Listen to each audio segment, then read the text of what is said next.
ഒരുപാട് കോമാളികളെ കണ്ടിട്ടുള്ള പ്രസ്ഥാനത്തിന്റെ നേതാവായതുകൊണ്ടാണ് തോമസ് ഐസക് രമേശ് പിഷാരടിയെ അധിക്ഷേപിച്ചതെന്നാണ് തൃക്കാക്കരയിലെ NDA സ്ഥാനാർത്ഥി അഖിൽ മാരാരുടെ പ്രതികരണം. ഒരാളെയും വ്യക്തിപരമായി ആക്ഷേപിക്കാൻ പാടില്ലെന്നും അഖിൽ ന്യൂസ് മലയാളത്തോട് പറഞ്ഞു. കിലാഫ് അഹമ്മദ് തയ്യാറാക്കിയ റിപ്പോർട്ട് കാണാം. നമ്മളോടൊപ്പം ഇപ്പോൾ ചേരുന്നത് തൃക്കാക്കര മണ്ഡലം NDA സ്ഥാനാർത്ഥിയായിട്ടുള്ള അഖിൽ മാരാറാണ്. പത്രിക സമർപ്പിച്ചു കഴിഞ്ഞു. ഇപ്പോൾ അഖിലേട്ട, കഴിഞ്ഞ ദിവസം നിങ്ങളൊരു പോസ്റ്റ് ഇടുന്നുണ്ടായിരുന്നു, പിഷാരടിയും അതേപോലെ തന്നെ അഖിലും തമ്മിലുള്ള വ്യത്യാസം എന്താണെന്ന് പറഞ്ഞു. അതിൽ ഒരു പോയിന്റ് എന്ന് പറയുന്നത് മമ്മൂട്ടിയുടെയും അതേപോലെ തന്നെ ആന്റോയുടെയും താല്പര്യങ്ങൾക്കനുസരിച്ച് പോകുന്ന ഒരു MLA ആയിരിക്കും പിഷാരടി എന്ന രീതിയിലായിരുന്നു ആ ഒരു പോസ്റ്റ്. ഒരു സർക്കാസ്റ്റിക് പദപ്രയോഗം മാത്രമാണ്, അതിനെ പ്രത്യേകമൊന്നുമില്ല.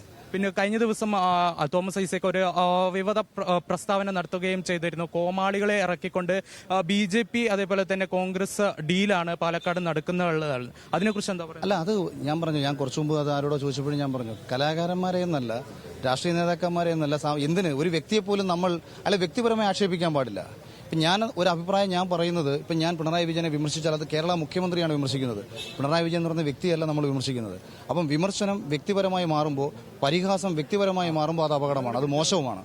അതേസമയം നിങ്ങൾ ആശയപരമായി വിമർശിക്കൂ. ഇന്ന് ഒരു പോസ്റ്റ് ഇട്ടായിരുന്നു, നാമനിർദ്ദേശ പത്രിക ഇന്ന് സമർപ്പിക്കുന്നു എന്ന രീതിയിൽ.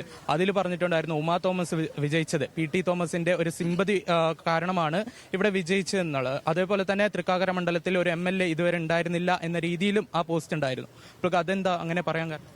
അല്ല, ഉമാ തോമസ് വിജയിച്ചത് PT തോമസിനോടുള്ള ഇഷ്ടം കൊണ്ടല്ല എന്നുണ്ടെങ്കിൽ ഉമ്മച്ചേച്ചി എൻ്റെ അറിവിൽ രാഷ്ട്രീയ പ്രവർത്തനം നടത്തിയായിട്ട് എനിക്കറിയില്ല.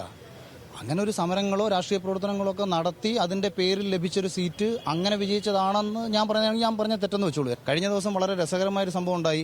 ഞാൻ വോട്ട് പിടിക്കാൻ പോയപ്പോൾ ഈ ഉമ്മച്ചേച്ചിയുടെ പ്രസ്താവനയും കൊണ്ട് കുറച്ച് പേർ വോട്ട് പിടിക്കാൻ വേണ്ടി അവർ പോകുന്നുണ്ടായിരുന്നു.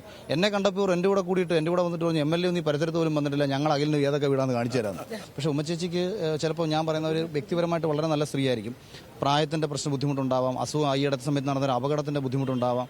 ഒരു പക്ഷേ അത്തരം ചില കാരണങ്ങൾ കൊണ്ട് ഉമ്മച്ചേച്ചിക്ക് ഓടിയെത്താൻ പറ്റാത്ത സാഹചര്യം സൃഷ്ടിക്കപ്പെട്ടതാകാം. അതൊരു തെറ്റായിട്ടോ കുറ്റമായിട്ടോ ഞാൻ പറയുകയല്ല. അങ്ങനെ വരുന്ന സാഹചര്യത്തിൽ കോൺഗ്രസ് എന്ന രാഷ്ട്രീയ പ്രസ്ഥാനം കുറച്ചുകൂടെ ഗൗരവകരമായി ചിന്തിക്കണം.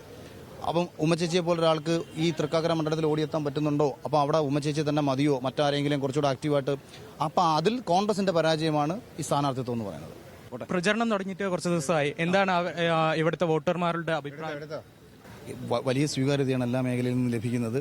തൃക്കാക്കരയിലെ ജനം ഒരു മാറ്റം ആഗ്രഹിക്കുന്നുണ്ട്. മെയ് 4-ാം തീയതി ഒരു നിശബ്ദ വിപ്ലവം രാവിലെ മാധ്യമങ്ങൾക്ക് ചർച്ച ചെയ്യാൻ കിട്ടും. എന്തായാലും ഇത് തന്നെയാണ് അഖിൽ മാരാർ ഇവിടെ ഒരു കടുത്ത ആത്മവിശ്വാസത്തിൽ തന്നെ നിലനിൽക്കുന്നതാണ്. ക്യാമറാമാൻ അഫ്സൽ രാജിനോടൊപ്പം കിലാഫ് അഹമ്മദ്, ന്യൂസ് മലയാളം, കൊച്ചി.